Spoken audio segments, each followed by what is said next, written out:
let's admit it, in the Roman Reigns versus Cody Rhodes match on Sunday for the Undisputed WWE Universal Championship, this right here is a match that we wanted to see as wrestling fans, that we wanted to experience.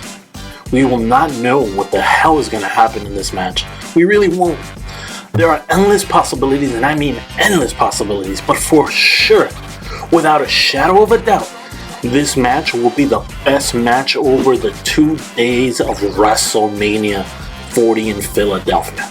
And probably the best match at a WrestleMania in the last 10 to 15 years, and you freaking know it. This match itself is going to have a bunch of twists and turns. I already mentioned in my WrestleMania 40 review of The Rock and Roman versus Seth and Cody Rhodes that the match on Saturday night will be most likely a Bloodline win. The Rock will win, Roman Reigns will win, which will allow the Bloodline to put their own rules, which means they'll most likely be at ringside on Sunday for the Cody versus Roman match for the titles. This means that it will be a constant intrusion and interference by Jimmy, by Solo, by Paul Heyman when the referee isn't looking, of course. Obviously, we're going to see Seth and Jey Uso come out and be on Cody's corner, unless both Seth and Jey lose their respective WrestleMania matches. That is, Jey Uso loses against his brother Jimmy, and Seth loses against his fierce competitor Drew McIntyre, and he loses the title, of course. And in both matches, both good guys must go to the hospital. That's Jey and Seth. So that's why there's a possibility we cannot see Seth and Jey help out Cody on Sunday night. But let's assume that Jey and Seth are at Cody's corner, while the Bloodline are at Roman's corner. By the way, I'm not sure if The Rock will be at the ringside at the beginning of the match, as I could see him be the biggest impact player of this match, towards the end of the match, of course. Then, we're going to constantly see Jey and Seth interfere against Roman, while the Bloodline interferes against Cody. The match itself will be similar in in-ring action as it was at WrestleMania 39 in Hollywood, which was really Inglewood, SoFi Stadium, but Hollywood is okay, I guess. The exception occurs towards the end of the match, and it can go in two ways, ultimately leading us to Cody Rhodes finishing the story. Yeah, I'm pretty much predicting that Cody wins. See, in the first way that Cody wins, it's by having Solo being the only Bloodline member still at ringside, while Jey and Jimmy fight through the audience, as well as Drew McIntyre coming out to fight Seth Rollins and taking him fight to the back of the arena. The Rock song hits, and he comes out and instructs Solo to get in the ring at the same time as he does, while Roman is on the mat and wounded and struggling to get up.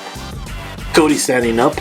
Oh, and yes, the ref will be knocked out somehow. I don't know how. Solo and Cody get into it. The Rock approaches Roman Reigns so he could help him up.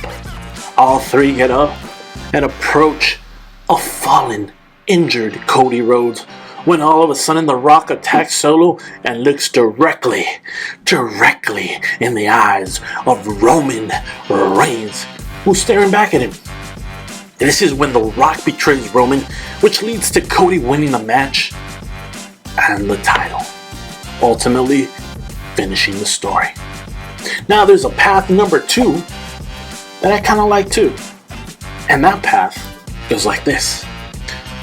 The same process occurs, but in this scenario, The Rock, Roman, and Solo actually attack Cody. Out of nowhere, we hear John Cena's song hit.